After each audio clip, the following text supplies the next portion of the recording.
भारत देख रहे हैं आप, और वक्त हुआ है हमारे खास प्रोग्राम सवाल तो बनता है का। सवाल तो बनता है में आज हमने एक ऐसा मुद्दा चुना है जिस पर राजस्थान में एक तरीके से विवाद हो गया है। राजस्थान में विवाद इस बात को लेकर है, कुछ लोग इस बात को लेकर सहमत नहीं हैं कि जो हमारी संस्कृति है, प्राचीन संस्कृति है, हमारी जो भाषाएं हैं, कहीं ना कहीं सरकार जो है उनको लेकर गंभीर नहीं है, जिसमें कई सारी ऐसी भाषाएं बोली हैं जो हमारी संस्कृति को बचा के रखती हैं। तो सरकारों की जिम्मेदारी ये है कि वो भाषाएं और बोली जो है उनको सुरक्षित रखा जा सके, जिससे हमारी सभ्यता जो है वो परवान चढ़ती रहे। लेकिन हुआ क्या है, राजस्थान सरकार ने एक फैसला किया है, उसमें उर्दू भाषा, गुजराती भाषा और सिंधी भाषा, ये कई सारी ऐसी भाषाएं हैं जो इनके जो टीचर्स हैं, इनकी जो पढ़ाई है उस फैसले से वो प्रभावित हो रही है, और जनमानस जो है, जो इन भाषाओं से जुड़े लोग हैं वो उस पर सवाल उठा रहे हैं। तो आखिर इसी मुद्दे को जानने के लिए, इसी मुद्दे को समझने के लिए राजस्थान से मेरे साथ एक बहुत शानदार पैनल मौजूद है। मेरे साथ विधायक वाजिब अली मौजूद हैं, आपका बहुत स्वागत है।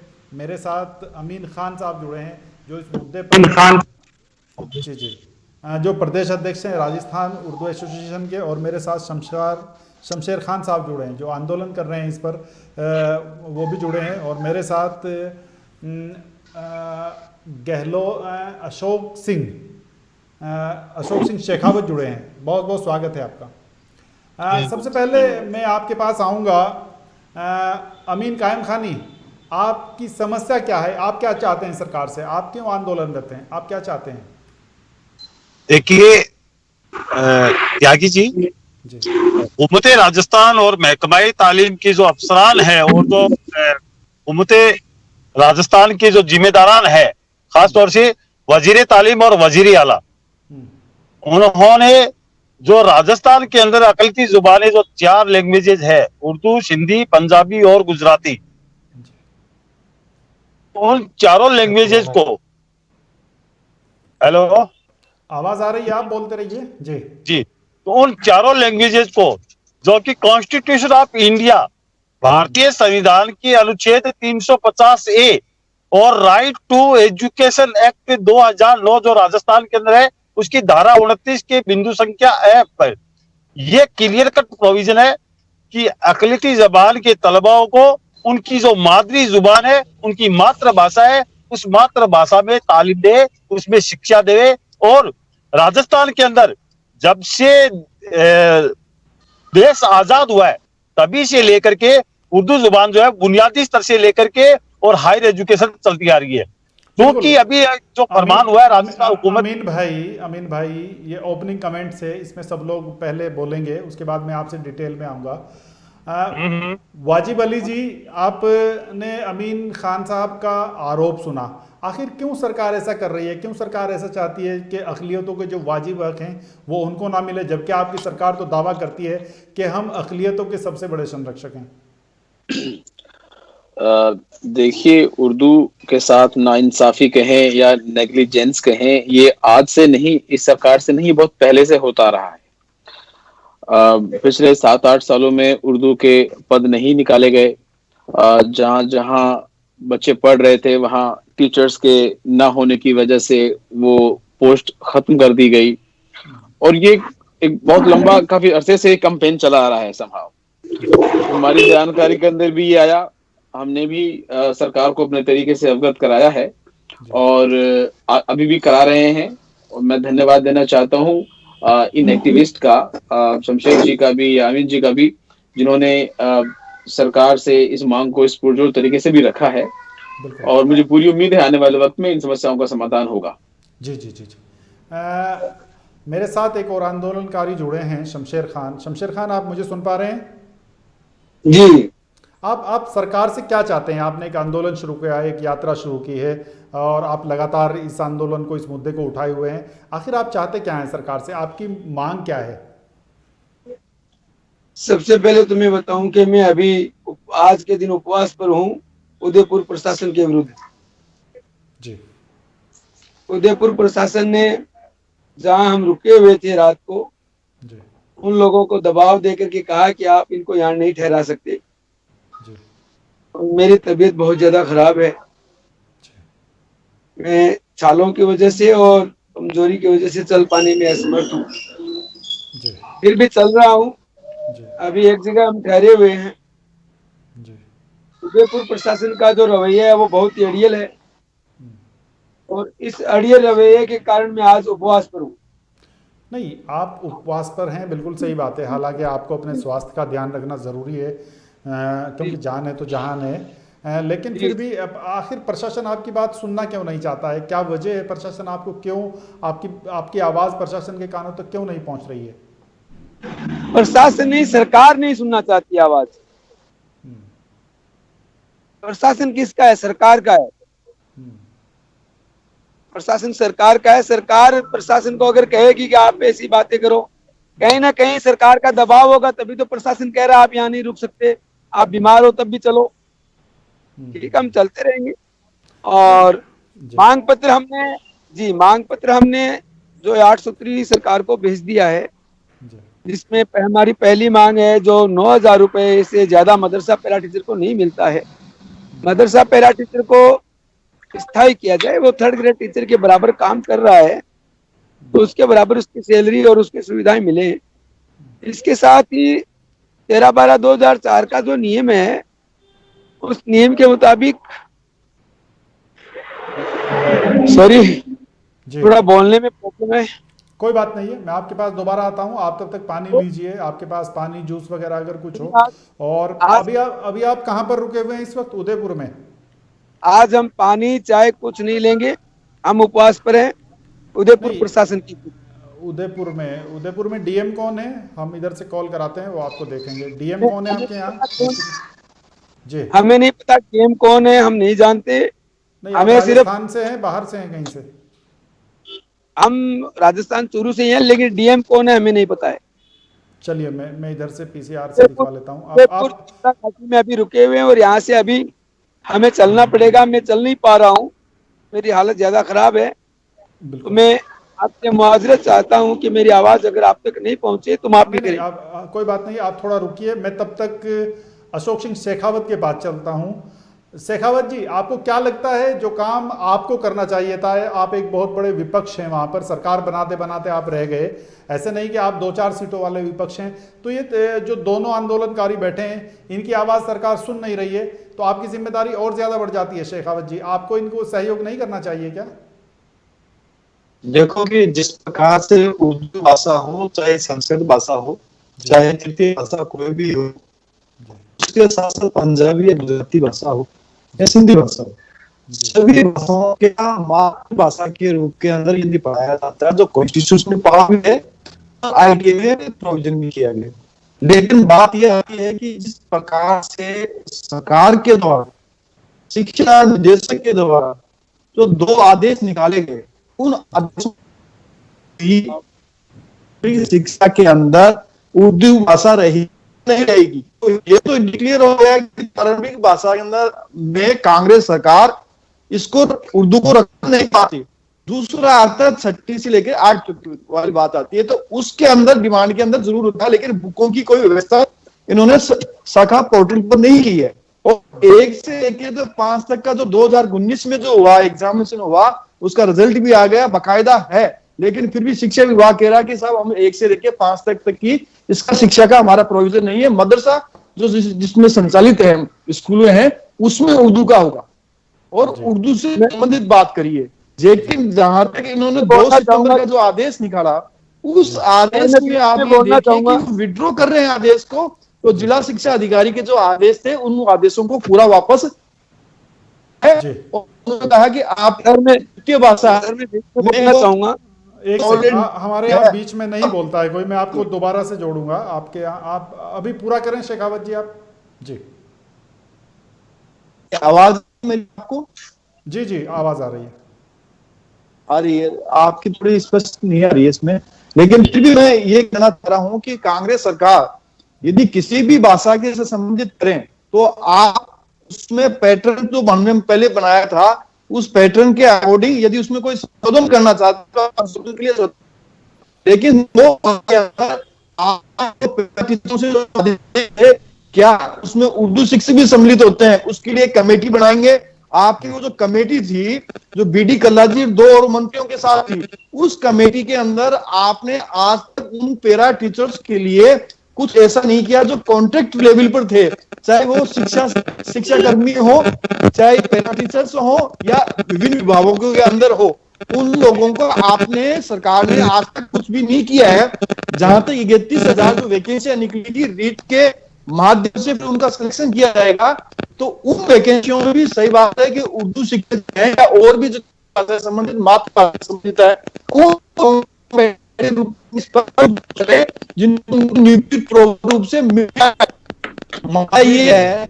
जी जी लेकिन शिक्षा पद्धति अशोक जी, मुझे लग रहा है आपकी आवाज में कहीं कोई दिक्कत है। मैं आपके पास दोबारा से आऊंगा। शमशेर खान, आप जल्दी में कुछ कहना चाह रहे थे। शमशेर खान साहब बताइए। मैं कह रहा हूं कि पिछली सरकार ने 5 साल लगातार तारीख पर तारीख निकाली। जी हमारे मदरसा पैरा टीचर गाड़ियां भर भर के इनके समर्थन में गए, इनके पास गए और इन्होंने कमेटी पर कमेटी खेला। इसके बाद इस सरकार ने भी 2 साल तारीख पे तारीख खेलना शुरू कर दिया और कमेटी पर कमेटी खेलना शुरू कर दिया। आप जानते हैं एक मदरसा पैरा टीचर की अधिकतम इनकम सैलरी कितनी हो सकती है? एक मदरसा पैरा टीचर की अधिकतम सैलरी 9,505 रुपए हो सकती है, इससे ज्यादा नहीं, चाहे वो जिंदगी भर सर्विस। क्यों? उसने क्या गुनाह किया है? क्या 9,505 रुपए में एक वाजिब साहब और अशोक सिंह शेखावत बैठे हैं, वो अपने घर का बिजली का बिल भर सकते हैं क्या?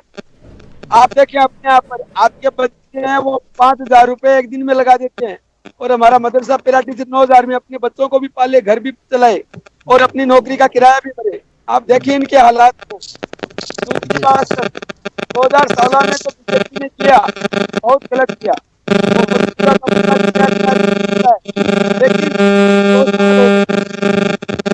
कांग्रेस सरकार को बनी हुई कांग्रेस सरकार कोई बात, कांग्रेस सरकार हम नाराज हैं। अमीन भाई बिल्कुल मैं बिल्कुल एक आप बात कहना चाहता हूँ कि इसमें हमारे सरकार का कोई राजनीतिक नहीं किया जाए। हम किसी पार्टी के साथ नहीं है और किसी पार्टी के खिलाफ नहीं है। हमारी मांगे हैं 1 से 8 तक। अगर सरकार मानती है तो ठीक है, वरना हमारा आंदोलन जारी रहेगा जब तक हमारी जान में जान है तब तक। और मेरे मरने के बाद मेरे बच्चे, और अगर मेरे बच्चे भी मर जाते हैं तो मेरे भतीजे भाई इस लड़ाई को जारी रखेंगे जब तक कि हमारी हक पूरा नहीं मिल जाता, 1 से 8 मांगे पूरी नहीं हो जाती। चलिए, आपको पता होगा वाजिब अली जी के पास जाना चाहूंगा। वाजिब अली जी, आप निर्वाचित विधायक हैं। वो भी आंदोलन पर बैठे हैं, धरने पर बैठे हैं। जी इसलिए हम शमशेर साहब हमारी बात 1 से 8 किया जाए। धन्यवाद। शमशेर साहब, मैं विधायक वाजिब अली जी के पास जाना चाहूंगा। विधायक जी, लोकतंत्र में आप लेजिस्लेटिव के मेंबर हैं, आप लोकतंत्र के जो कानून बनाती हैं आप उसका एक हिस्सा हैं। इतना सख्त आंदोलन वहाँ के लोकल लोग कर रहे हैं, तो क्या एक विधायक होने के नाते आपकी जिम्मेदारी ज्यादा नहीं बढ़ जाती है? बिल्कुल, हमारी भी जिम्मेदारी है, सरकार की भी जिम्मेदारी है। कोई भी आंदोलन हो या कोई मांग पत्र हो या कोई संघर्ष हो, सरकार की जिम्मेदारी है कि सबको शांतिपूर्वक और बड़ी गंभीरता पूर्वक सुना जाए और जितना हो सके उन समस्याओं का निवारण किया जाए। निश्चित तौर पे सरकार ने घोषणा पत्र में भी वादा किया है कि जो मदरसा पैरा टीचर्स हैं इनको और भी संविदा कर्मी हैं उनको नियमित किया जाएगा। ये अफसोस की बात है कि इसमें इतना टाइम लग गया। कमेटी भी है, मीटिंग्स भी हुई और मानदेय वाकई में मानदेय बहुत कम है, क्योंकि मदरसा पैरा टीचर्स जो हैं ये बहुत क्वालिफाइड लोग हैं। जिस तरह के 3rd ग्रेड टीचर होता है, सभी लोग क्वालिफाइड हैं और बहुत लंबे समय से 18-20 साल से सेवाएं देते आ रहे हैं। कोरोना काल के अंदर भी जो एक नॉर्मल जो शिक्षक हैं, जो उनको जिम्मेदारियां दी गई, बराबर से जिम्मेदारियां इन्हें भी दी गई। इन्होंने भी पूरा अपना साथ दिया और संघर्ष किया इस बीमारी के अंदर भी। तो ये बिल्कुल इनका हक है कि इनका मानदेय भी बढ़े और इन्हें नियमित भी किया जाए। सरकार ने पिछले बजट में करीब 15% इनके मानदेय में इजाफा किया था, जो हालांकि बहुत कम है, लेकिन जब प्रक्रिया नियमितीकरण की चल रही है तो हमें पूरी उम्मीद है इस समस्या का समाधान तब भी होगा जब ये लोग नियमित हो जाएंगे। संघर्ष करना अच्छी बात है, मैं इनका पूरा सम्मान करता हूँ और निश्चित तौर पे भावनाओं के साथ इनके संघर्ष के इनके साथ हूँ। जो अल भाषाएं हैं, उर्दू भी है, पंजाबी है, सिंधी है, चाहे गुजराती है, जहां जो लोग जो पढ़ना चाहते हैं जहां जहां उनकी डिमांड है, जहां जहां उनके जरूरतमंद जो शिक्षक छात्र हैं उन्हें वो पढ़ने का मौका मिलना चाहिए। कुछ आदेश इस तरह के आए जिनमें कंफ्यूजन था, उनको कहीं हद तक दूर कर दिया गया है, नहीं तो और भी आगे दूर कर दिया जाएगा। इसके लिए हमने भी सरकार को अवगत कराया है और उर्दू भाषा के लिए और शिक्षकों की भर्ती करने के लिए मैंने खुद ने स्वयं ने मांग पत्र कई बार दिया जा चुका है और मुझे पूरी उम्मीद है कि हमारी सरकार हमारी बात सुनेगी। और नहीं तो इस संघर्ष में हम भाई शमशेर जी के साथ, मदरसा पैराटीचर के साथ और सिंधी, पंजाबी जो भी भाषाएं हैं जिनकी डिमांड है, हम उनके साथ हैं। संघर्ष करना या कोई आंदोलन करना ये लोकतंत्र का एक हिस्सा है। सारी सरकार हमारी है, जो चुनी हुई सरकार है उस सब की जिम्मेदारी है, उस सरकार की जिम्मेदारी है कि हर एक नागरिक की भावनाओं का, उनकी जरूरतों का ध्यान रखे। मुझे पूरी उम्मीद है कि मुख्यमंत्री श्री अशोक गहलोत जी इन बातों को बिल्कुल अच्छी तरीके से संज्ञान में लेंगे और आने वाले वक्त में जल्द से जल्द इन समस्याओं का निवारण किया जाएगा।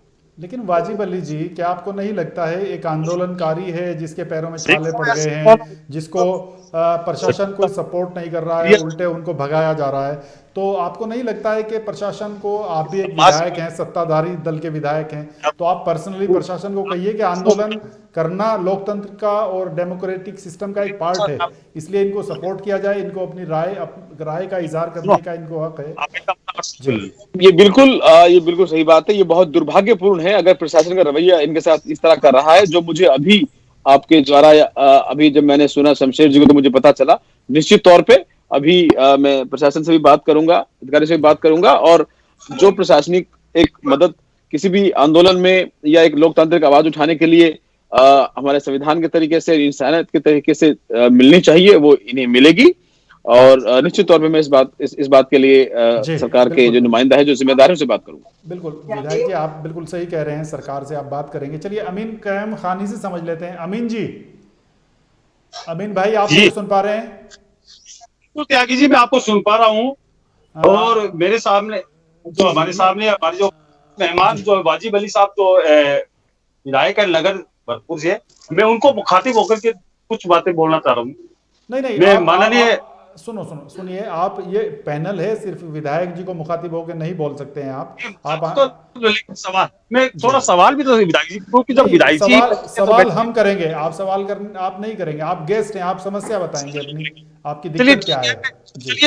चलिए मैं हुकूमत राजस्थान के वजीर आला और वजीर आजम, वो हिंदुस्तान का जो वजीर आजम है उसकी तो ये बात, वो तो खैर नेशनल का मामला है। स्टेट के अंदर, सूबा के अंदर जो हमारे वजीर आला अशोक गहलोत और वजीर तालीम जो गोविंद सिंह डोटासरा है, जिस तरह से अकलियती जबान के साथ सौतेला बर्ताव और भेदभाव करा, जग जाहिर है। और खास तौर से मैं मौजूदा दौर की बात करूंगा, अभी जो 2 साल सरकार को बने हैं, 2 साल के अंदर जो अकलियती जबान है वो पूरे राजस्थान के अंदर दम तोड़ रही है और बुनियादी तालीम के अंदर तो बिल्कुल से जीरो कर दिया गया है। देखिए, राइट टू एजुकेशन एक्ट और कॉन्स्टिट्यूशन ऑफ इंडिया को आप नहीं मानो, जो भारत का संविधान कांग्रेस पार्टी ने बनाया, जो राइट टू एजुकेशन 2009 में कांग्रेस पार्टी ने बनाया है, और वजीर आला जो अशोक गहलोत साहब है वो कांग्रेस जमात से ताल्लुक रखते हैं, और यहाँ के जो वजीर तालीम है गोविंद सिंह डोटासरा, आप तो समस्या समाधान की बात करो, मैं क्यों समस्या सुनने को तैयार नहीं है। और वो बिल्कुल से गोविंद सिंह डोटासरा जो है वो ब्यूरोक्रेट के अंदर जो बाबू लोग है, जो एलडीसी लोग है और जो कर्मचारी है, उन नौकरों से, उन चाकरों से के प्रोसेस चला रहा है। और राजस्थान के महकमा तालीम के जो डायरेक्टर है मिस्टर सौरभ स्वामी, मैं कहता हूं वो बिल्कुल दिमाग से दिवालियापन उनका, वो किसी चीज को। अमीन भाई, हम किसी को पर्सनली नहीं कर सकते हैं, पर्सनली हम नहीं कह सकते हैं। आपने कोशिश की, अमीन कायम खानी, आपने कोशिश की कि आपकी मुलाकात शिक्षा मंत्री से हो जाए, क्या उन्होंने आपको जी? मैं 2 मिनट आपको तोड़ दूं।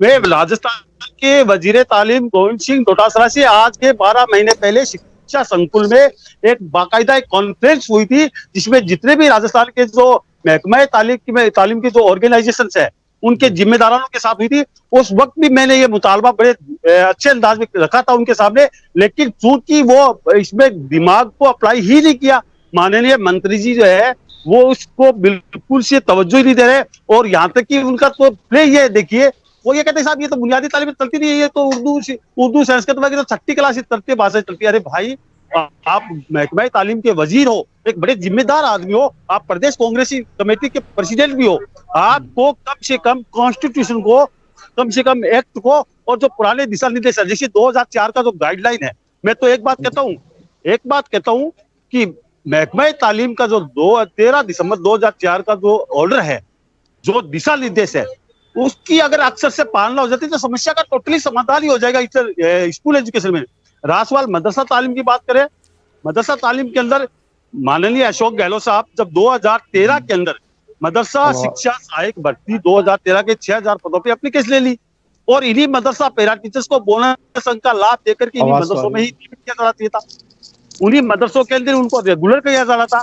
लेकिन चूंकि वो उसका रिजल्ट विधानसभा का चुनाव आ गया था, इस वजह से वो डिक्लेयर नहीं हो पाया, और विधानसभा के चुनाव आने के बाद में सरकार चेंज हो गई, पिछली सरकार ने भी नहीं किया।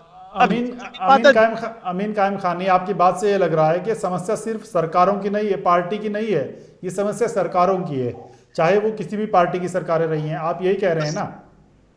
लेकिन मौजूदा जो दौर की जो हुकूमत है, मौजूदा दौर की जो वजीर आला और वजीर तालीम जो है, उनकी जिम्मेदारी ज्यादा बनती है, क्योंकि अरे भाई, आप जब राइट टू एजुकेशन लागू है, अनिवार्य और फ्री शिक्षा इल्म हासिल करने का तलबा का कानूनी अधिकार है, कॉन्स्टिट्यूशन राइट है, आप इससे दूर करो।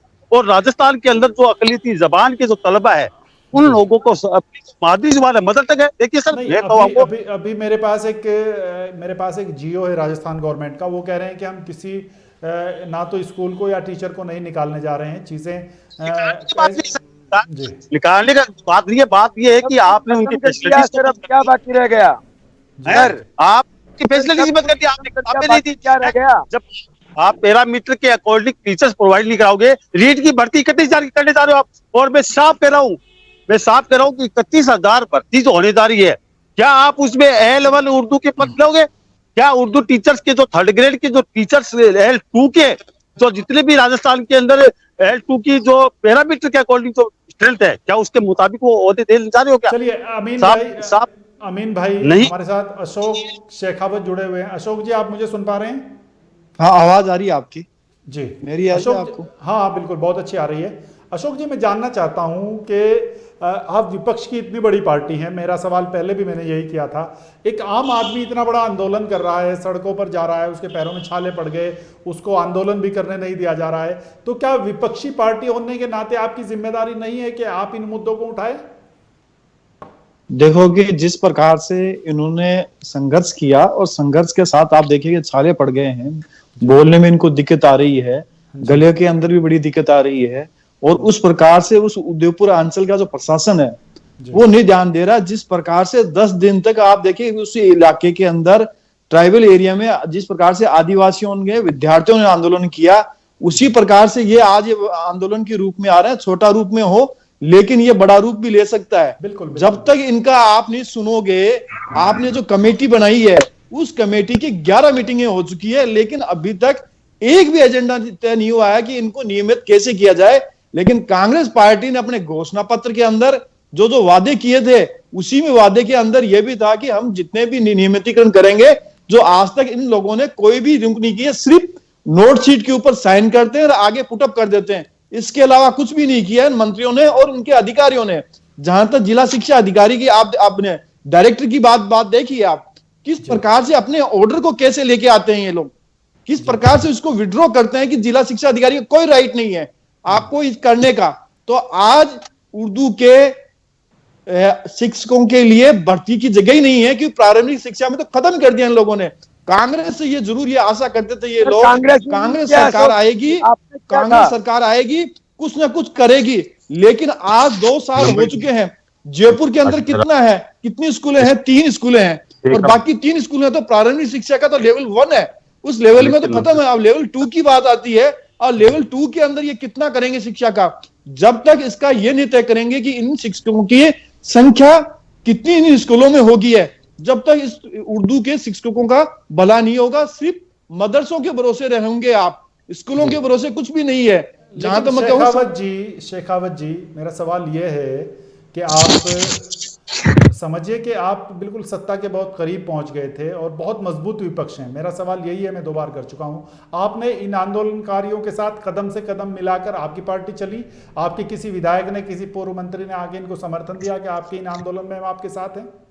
देखो मैं बात कहूँ, आपको जिस प्रकार से इनका आंदोलन चल रहा है वो सरकार के विरुद्ध चल रहा है। यदि भारतीय जनता पार्टी के किसी भी इन्होंने संपर्क किया होगा स्थानीय लेवल के ऊपर, तो मुझे लगता है कि उनको एप्रिशिएट मिलेगा। ऐसा हो नहीं सकता कि विपक्ष को तो कोई न किसी प्रकार का किसी एक ऐसा कार्य मिलना चाहिए जो जनता का भला हो सके, बिल्कुल बिल्कुल, उस कार्य के लिए तैयार रहेगी। विपक्ष तो का मैं काम सरकार के कार्यों की निगरानी करना है, सरकार के गुण दोष के आधार पर सरकार के कार्यों की आलोचना करना है। तो उसके लिए अगर ये लोग सड़क पर हैं तो बीजेपी ने इनकी क्या मदद की है? क्योंकि मैं देख चुका हूं बीजेपी कई सारे मुद्दों पर आक्रामक रुख से आंदोलन चलाती है राजस्थान में, लेकिन ये लोग सड़क पर आंदोलन कर रहे हैं। हमारे साथ कांग्रेसी विधायक भी जुड़े हैं, वाजिब अली, उन्होंने कहा भी है कि मैं आपके आंदोलन को समर्थन करता हूं, आपके आंदोलन के साथ हूं, लेकिन बीजेपी अपनी तरफ से इनके साथ क्यों नहीं आ रही है? शेखावत जी। बीजेपी तो जितने भी जन समर्थन के जन मुद्दे जितने भी होंगे, जो जनता से जुड़े हुए हो, चाहे नौकरी से जुड़े हुए हो या किसी अन्य प्रकार के हो, सभी मुद्दों के साथ बीजेपी कांग्रेस के, यदि कोई उसका इम्प्लीमेशन नहीं करोगे, आप झूठे वादे करोगे और उन वादों का पूर्ति नहीं करोगे, तो हम हर चीज के लिए साथ हैं। मैं कहूँगा आज नहीं है तो आज या शाम तक या कल तक इन लोगों के साथ जरूर जुड़ेंगे, क्योंकि इनकी मैं कह नहीं सकता यहाँ आपके पास में बैठ करके किस प्रकार से इन्होंने किससे चर्चा बीजेपी वालों से करी है या किसी और भी संगठन से करी है। शिक्षक संघ के कई संगठन बने हुए हैं, उनसे चर्चा करी नहीं करी है, कई चीजें आती है, उनके बाद में तय होगा कि ये तो हम ही कह रहे हैं कि वाजिब मांग है, जो मांग ये कह रहे हैं कि साहब हमें नियमितीकरण करो, यही मांगे और भी इनके संगठन है वो भी बात मान कर रहे हैं, उसका हम समर्थन कर रहे हैं। बिल्कुल, तो ये कह नहीं सकते कि हम इनका समर्थन नहीं कर रहे हैं। जी जी, शमशेर खान साहब, क्या आपने वहां का जो मुख्य विपक्ष है बीजेपी, आपने उन लोगों से कांटेक्ट किया? क्योंकि आंदोलन आपका और ज्यादा मजबूत हो जाता अगर आप उन लोगों को साथ लेके। जी, हमारा आंदोलन किसी पार्टी के समर्थन या विपक्ष से विरोध का नहीं है, इसलिए हमने किसी पार्टी से न समर्थन किया और न समर्थन मांगा और न मांगेगी। जिसको हमारा समर्थन करना है वो बिना राजनीति के हमारे पास आई, राजनीतिक झंडा छोड़ के। जी जी, नहीं देखिए, लोकतंत्र में तो राजनीतिक पार्टियां ही सत्ता में रहती हैं या विपक्ष में रहती हैं। ये बात सवाल राजनीति का नहीं है, बात अधिकारों की बात है। मैं ये नहीं कह रहा हूं कि आप बीजेपी के पास जाइए, लेकिन अगर आप समझिए कि आपके आंदोलन को बीजेपी या विपक्षी लोगों का समर्थन होता, तो क्या आपको लगता है कि प्रशासन आपके साथ ऐसा व्यवहार करता? अगर बीजेपी समर्थन करती है या कांग्रेस समर्थन करती है तो हम दोनों का ही नहीं लेंगे। अगर आप भारतीय होने के नाते, राजस्थान के निवासी होने के नाते हमारा समर्थन करते हैं तो हम आपका समर्थन जरूर लेंगे, ना बीजेपी का समर्थन कांग्रेस। आप समझिए, सरकारें यही रहती हैं वहां राजस्थान में मोटा मोटा, कभी बीजेपी की सरकार आएगी तो कभी कांग्रेस की आएगी। अगर आप इन दोनों लोगों का समर्थन नहीं लेना चाहते तो फिर कौन? आसमान से कोई सरकार थोड़ी बनेगी, आपको इन लोगों को साथ लेके चलना है। लोकतंत्र में एक सिस्टम होता है। हमें किसी पार्टी से कोई समर्थन नहीं लेना, हम किसी पार्टी के समर्थन में नहीं है, ना किसी के विरोध में, पहली बात। दूसरी बात मैं ये बताऊं सर कि 2012 में एक आदेश निकाला गया माध्यमिक शिक्षा बोर्ड के द्वारा, उसमें यह कहा गया कि एक सेंटर से अगर 10 से ज्यादा बच्चे परीक्षा देते हैं तो उस बच्चे पे 2000 रुपए पर स्टूडेंट फाइन लगेगा, और अगले साल अगर उसी सेंटर से 10 से अधिक बच्चे परीक्षा देते हैं तो पर स्टूडेंट पर 10,000 रुपए फाइन लगेगा। आप बताइए, स्कूल में उर्दू, पंजाबी, गुजराती, सिंधी नहीं है, बच्चा पढ़ना चाहता है, वो 650 रुपए देकर के अपनी अलग से पढ़ाई करना चाहता है, लेकिन सरकार कहती है कि आप ऐसा नहीं कर सकते। यह गलत बात है। हमें ये ठीक है, आप एक दिक्कत आपके साथ ये है, मैं समझ नहीं पा रहा हूँ। शमशेर साहब, आप मुझे ये समझाइए, आप सरकार के विरुद्ध आंदोलन कर रहे हैं या सरकार के पक्ष में आंदोलन कर रहे हैं? अगर आप ये कहते हैं कि हम सरकार के विरुद्ध हैं तो आपको विपक्ष को साथ लेकर ही आप सरकार के विरुद्ध चल सकते हैं। हम इस सरकार के बिल्कुल विरोध में आंदोलन कर रहे हैं, बिल्कुल सरकार से नाराज है हम। तो जो सरकार के विरुद्ध होता है वही विपक्ष होता है, मैं यही समझाने की कोशिश कर रहा हूं। आप अपना कॉन्सेप्ट आप क्लियर करिए, सरकार के जो विरुद्ध है वही विपक्ष है। कांग्रेस के लोग भी हैं हमारे साथ, बीजेपी से जुड़े भी होंगे, हमारे पास अन्य आदमी, अन्य पार्टियों से जुड़े भी लोग होंगे, लेकिन पार्टी का झंडा अलग छोड़ के आए हमारे साथ जो भी आए वो, हम किसी प्रकार की राजनीति नहीं होने देंगे। किसी प्रकार की राजनीति नहीं, हमें हमारा अधिकार चाहिए, हमारा हक चाहिए, सीधी सी बात, नो पॉलिटिक्स। नहीं तो फिर आप ऐसा कर सकते हैं ना, आप कोर्ट जाइए, आपके पास कोर्ट का रास्ता पड़ा हुआ है बहुत सारा, आप अपनी जान जोखिम में डाल के एक आंदोलन कर रहे हैं और उसमें आप हम राजनीतिक लोगों को शामिल करना नहीं चाहते हैं। जी हम अपने जान पर खेल कर अपने अधिकारों के लिए लड़ेंगे, लेकिन राजनीति नहीं होने देंगे। अगर मैं मर जाता हूं तो मेरे बच्चे लड़ेंगे, मेरा समाज लड़ेगा, सर्व समाज लड़ेगा। आज सर्व समाज के द्वारा चूरू, सीकर, झुंझुनू, सवाई माधोपुर, नागौर, सभी जगह छोटी वाजिब अली छोटी जी, मैं वाजिब अली जी, जो शमशेर साहब कह रहे हैं वो मैं समझ नहीं पा रहा हूँ, हो सकता है मेरी जानकारी कम हो। आपको लगता है कि इस तरह के आंदोलन का कोई रिजल्ट हो सकता है जिस तरह शमशेर साहब कह रहे हैं? देखिए, पहले तो मैं जो समझता हूँ शमशेर जी की जो भावनाएं हैं वो ये है कि इस मुद्दे का राजनीतिकरण ना किया जाए, इसकी जो क्रेडिबिलिटी है उसको समझा जाए, इसकी जरूरत को समझा जाए, इसकी परेशानी को समझा जाए। मुझे लगता है उनका तात्पर्य ये है। जी बीजेपी के साथी ये भी कह रहे थे, असल में तो ये बीज सारे उन्हीं के बोए हुए हैं। पिछले जब सरकारों में बीजेपी के राज में जानबूझ के पदों को वहां से खत्म किया गया और जब वहां शिक्षकों को वहां से हटा दिया गया तो धीरे धीरे जब शिक्षक नहीं रहे तो वहां से पद खत्म हो गए और नए रिक्रूटमेंट पिछले 7 साल से कोई रिक्रूटमेंट ही नहीं हुआ है। अब हमारी सरकार रिक्रूटमेंट करने जा रही है, मुझे पूरी उम्मीद है कि इसमें उर्दू के शिक्षकों का रिक्रूटमेंट भी होगा और आंदोलन मुद्दे के ऊपर होता है। अच्छी बात है, बीजेपी के साथी भी इस मुद्दे का समर्थन करें, कांग्रेस के साथी भी करें और कोई पार्टी वो भी करे, लेकिन ये किसी पार्टी का आंदोलन ना बने। जिस मकसद के लिए ये भाई आंदोलन और ये जो संघर्ष कर रहे हैं उस मकसद को ध्यान रखा जाए और सरकार इस बात को सुने, चाहे वो सरकार कांग्रेस की हो, चाहे वो बीजेपी की, चाहे कोई भी सरकार हो, उसकी जिम्मेदारी है अपने नागरिकों की बात को सुनना, उनकी जरूरतों को सुनना। तो ये सीधा सीधा सवाल खाली मैं कांग्रेस से नहीं है, सिर्फ राजस्थान सरकार से है और मुझे पूरी उम्मीद है कांग्रेस के नेतृत्व में जो सरकार चल रही है वो संवेदनशील है और इनके मुद्दों को गंभीरता से लिया जा रहा है और लिया जाएगा और जल्द से जल्द कोई ना कोई इसका सॉल्यूशन निकलेगा। मैं भी अभी कुछ निजी कारणों की वजह से बाहर हूँ, मैं भी संघर्ष का हिस्सा बनूंगा आते ही और इस जरूरत को पूरा करने के लिए पूरा संघर्ष किया जाएगा। तो वाजिब अली जी, आप राजस्थान से बाहर हैं इस वक्त?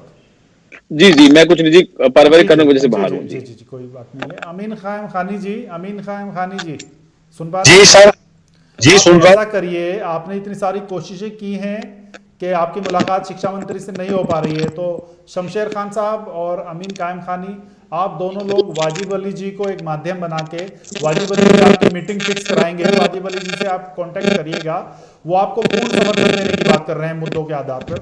तो आप इन लोगों के ताल्लुक से आप बात कर लीजिएगा और आपने जो मांगे हैं वो सरकार के समक्ष रखिएगा। लोकतंत्र में आपको आंदोलन करने का पूरा मेरी तबीयत खराब है, अभी मेरे से बोला नहीं जाएगा, मैं सांस नहीं ले पा रहा हूँ, जी। तो मुझे माफ कीजिएगा, मैं सांस नहीं ले पा रहा।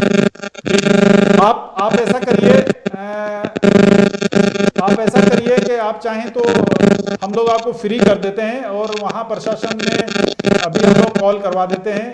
वाजिब अली जी, आप कुछ इनकी मदद कर सकते हैं तो वहाँ के लोकल एडमिनिस्ट्रेशन को बोल दीजिए।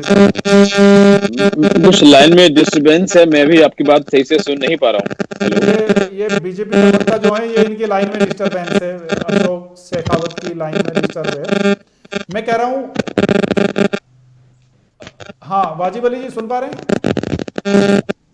नहीं अभी हेलो। हाँ वाजिब साहब सुन पा रहे हैं आप मुझे? हाँ, अब भी आवाज सही हुई, अभी हाँ, मैं कह रहा हूँ कि आप इनकी लोकल स्तर पर वहाँ लोकल एडमिनिस्ट्रेशन को कह के थोड़ा मदद करवाइए। ये शमशेर खान जो है, मुझे लग रहा है हेल्थ की कोई प्रॉब्लम है। बिल्कुल बिल्कुल बिल्कुल, जैसे ही मैं आपकी कॉल से फ्री होता हूँ मैं निश्चित तौर पे संपर्क करूंगा वहाँ के प्रशासन से। नहीं, अभी वाजिब अली जी कॉल कर रहे हैं वहाँ पर, क्योंकि मुझे नंबर अरेंज करना पड़ेगा। वाजिब अली जी अभी कॉल कर रहे हैं, आपको इमीडिएट मदद मिलेगी प्रशासन से। आपका जन आंदोलन जो है उसको कोई रोकेगा नहीं, आपको सपोर्ट किया जाएगा। लोकतंत्र में आपको विचार रखने का हक है।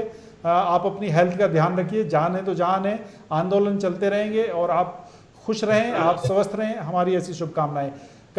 अशोक शेखावत जी, आप मुझे सुन पा रहे हैं? एक सवाल मुझे आपसे लेना है। आ रही आवाज आ रही है। जी जी, शेखावत जी, अभी वाजिब अली जी ने भी ये सवाल उठाया। आप वो कह रहे हैं कि ये समस्याएं जो हैं ये आपकी पैदा की हुई हैं, हमको तो इनमें सिर्फ इनको सामना करना है, फेस करना है। आपने ये सारी समस्याएं जो है उन पर टाल दी हैं, जो फिलहाल की जो सरकार है।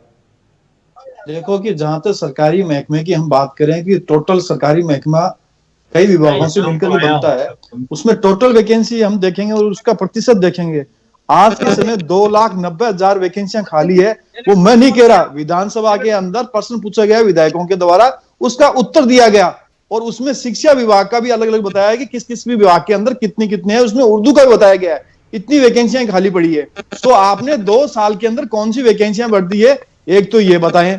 दूसरा कहा कि जैसे पैटर्न वाली हमने बात करी है, जहां पर कोई 5 बच्चे होंगे तो उनके प्राथमिक स्कूलों को हम बंद करके किसी दूसरी स्कूल में मर्ज नहीं करेंगे क्या? और आपने कहा कि मैनिफेस्टो के अंदर जो मर्ज की गई स्कूलें हैं उनको हम चालू करेंगे। आप ये बताइए, विधानसभा में आपको क्वेश्चन पूछा कि आपने कितनी स्कूलें चालू करी है जो बंद हो चुकी है, उसका आपने एक भी उत्तर नहीं दिया कि साहब कुछ अभी तक कुछ नहीं चालू करा है। तो आपकी कथनी और करनी में कहां अंतर है? आपने रिटर्न डॉक्यूमेंट में कहा और उसके अलावा उसको पब्लिक डॉक्यूमेंट में बना करके सरकारी महकमे में बना दिया आपने, और उसकी भी आप पालना नहीं कर रहे हो। और आप कहो तो मैं आपको बता दूं, आरपीसी में आपने कितनी वैकेंसी निकाली? 3,900 वैकेंसी निकाली 2019 के अंदर। और चयन बोर्ड के अंदर आपने क्या किया? चयन बोर्ड में जो बीजेपी की वैकेंसियां निकली है वो बढ़ने में काम कर रहे हो, 3 वैकेंसी आपने और नहीं निकाली है। और स्थानीय जो विभाग के थ्रू है उसमें आपने क्या किया? और आप कह रहे हैं कि साहब हमने सब कुछ कर दिया है, बीजेपी ने वाजिब कुछ अली किया? जी, हमने वाजिब शिक्षा अली जी, विभाग को बिल्कुल धल्ले पे लेके आए, 2% तक उसके अंदर हमने रखने का काम किया शिक्षा विभाग के अंदर। आपका बैग लोग तक का सरकारी टीचरों का। और आप देखिए शिक्षा का नामांकन कितना बढ़ा बीजेपी की गवर्नमेंट के अंदर। हमने बिल्कुल, शिक्षा प्रणाली सही करी तभी नामांकन बढ़ा। बिल्कुल। तो क्या आप कहोगे? शेखावत जी जवाब ले लेते हैं वाजिब अली जी से, वक्त इजाजत नहीं दे रहा है। हाँ देखिए, वाजिब अली जी जी। पहले तो अभी इन्होंने बात की कितने स्कूल खुले। मेरी अपनी विधानसभा में 3 स्कूल जो है दोबारा चालू हो गए हैं। दूसरी बात, ये कहने रहे कि वैकेंसीज जो है कि स्कूल, जब इन लोगों ने स्कूल बंद कर मैं तो दिए, विधानसभा चाहे में वहां आपने पे सर कम मैं बोला स्टूडेंट हो, नहीं, this is not come student हो, योर, लेकिन कैसे आप उन्हें बस। मजबूर कर दोगे लेकिन मैं दूर कह रहा दूर हूं जाने आपके के लिए? विधानसभा के अंदर तो राइट टू दिया है। एजुकेशन, राइट टू एजुकेशन के तहत हमें जहां बच्चे हैं वहां उनको स्कूलों को बंद नहीं करके उन तक शिक्षा पहुंचानी है। तो सरकार ने जो स्कूल बंद किए गए, जहां फिजिबिलिटी थी वहां स्कूल चालू कर दिए गए जी हैं। जॉब्स की जहां तक बात है, कोई वैकेंसी बीजेपी कांग्रेस नहीं निकालती, सरकारें निकालती हैं जरूरत के हिसाब से। अगर आपकी सरकार के वक्त भी अगर कोई वैकेंसी निकली है तो वो जरूरत के हिसाब से निकली है, आपकी कोई मन की इच्छा की वजह से नहीं निकली। अच्छी बात है निकली है, लेकिन हमने उन्हें पूरी करने की कोशिश की है। और इस सरकार ने पिछले 2 साल के अगर आप आंकड़े देखें तो हमने बहुत वैकेंसी निकाली, चाहे वो हेल्थ के अंदर हो और एजुकेशन के अंदर भी अभी वैकेंसीज आ रही है। 31,000 पदों का लिए तैयारी चल रही है, तो चीजों में टाइम भी लगता है। जी 5 साल आप लोग कमेटी कमेटी खेलते रहे, 5 साल आप लोग कमेटी खेलते रहे, सारे आप लोगों ने निकाल दिए और अब यही चाहते हैं कि आप काम हो जाए। तो टाइम तो हर चीज में लगता है। जी जी के अंदर अभी डॉक्टर्स 2,000 डॉक्टर्स की भर्ती हुई है, तो चीज ऐसा 3 नहीं बार है। वैकेंसियां कैंसिल करके गए। लेकिन रिजल्ट देखिए, समस्याएं सरकार पैदा नहीं करती, परिस्थितियां पैदा करती हैं। और हम सबका, सरकार का जिम्मेदारी होती है कि उन परिस्थितियों से निपट के उनको सॉल्व किया जाए, जनता को राहत प्रदान की जाए। उसके लिए हम लोग कोशिश कर रहे हैं और आगे करते रहेंगे। बिल्कुल वाजिब अली जी, आपने बिल्कुल सही पक्ष रखा है। और वैसे भी शेखावत जी, आपको इनको थोड़ा सा वक्त तो देना होगा। 1 साल तो इनको सरकार बचाने में लग गया, तो आप भी तो बहुत आक्रामक रहते हैं, इनको काम करने देते कहाँ हैं। कायम खानी जी, आपके पास आऊँगा आखिर में मैं। एक तो कायम खानी जी, आप डिबेट में जुड़े हैं, लेकिन मुझे लगता है जब से आप डिबेट में जब से कंटिन्यू चल रहे हैं, आप भी किसी यात्रा पर हैं क्या? अरे सर, हमारी तो क्या यात्रा है, वो यात्रा ही जाती है। अब हम तो, हमारी तो मोबिलिटी ऐसी है कि नहीं, डिबेट 2400 में घंटे के देखिए, अंदर हाँ 18 घंटे ही वो ठीक है। मोबिलिटी।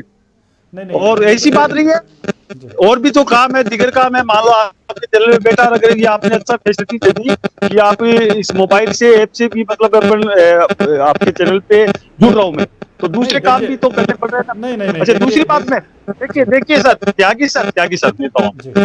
सबसे पहला जो एक बड़ा मुद्दा, मेरा सवाल यही है अबीन भाई, मेरा सवाल यही है, दोनों पार्टियों के बड़े नेता यहाँ पर मौजूद हैं, इनसे आप क्या अपील करना चाहते हैं? बस दोनों बड़े जिम्मेदारों से मैं आजीजाना रिक्वेस्ट करता हूँ कि अल्लाह के वास्ते, ईश्वर के लिए थोड़ा बहुत आप और हमको सबको मिलकर के समाज का सबसे कमजोर वर्ग जो है, खासतौर से तालीम निजाम, शिक्षा के क्षेत्र जी उनकी जुबान या उनकी मातृभाषा की तालीम का बंदोबस्त अगर कर देंगे तो मैं तो कहता हूँ कि इस पर आपको हमारे को सबको आगे बढ़ाएगा और जी। तो बिल्कुल बिल्कुल, आपकी बात पहुंच गई है अमीन भाई, आपका नेटवर्क भी डिस्टर्ब है मुझे लग रहा है, आपकी बात पहुंच गई है। आप कह रहे हैं दोनों पार्टी के जिम्मेदार लोगों से कि उनका जो आंदोलन है, उनकी जो समस्या है, उसको आपने ईश्वर और अल्लाह का वास्ता दिया है, दोनों का एक साथी दे दिया है, तो उम्मीद है कि समझेंगे। और वाजिब अली जी, वाजिब अली जी और अशोक शेखावत जी, दोनों आप बड़े जिम्मेदार नेता हैं अपनी अपनी पार्टी के, तो इन आंदोलन से ही जनता जनार्दन बनती है और एक दिन हमें जनता के दरबार में जाना होता है। इसलिए जनता की आवाज़ सुनना हमारा नैतिक कर्तव्य भी है और संवैधानिक कर्तव्य भी है। इसलिए आप दोनों लोग इनके मुद्दे पर ध्यान दें। उम्मीद है कि आप दोनों लोग सोचेंगे और हाईकमान के साथ इस मुद्दे को डिस्कस करेंगे, क्योंकि जनता की आवाज़ सुनना हमारी आपकी जिम्मेदारी है। आप दोनों लोगों ने वक्त दिया, आपने खुलकर इस मुद्दे पर बातें की, आपका बहुत बहुत शुक्रिया हमसे जुड़ने के लिए, बहुत शुक्रिया। त्यागी साहब जी हेलो, आप त्यागी साहब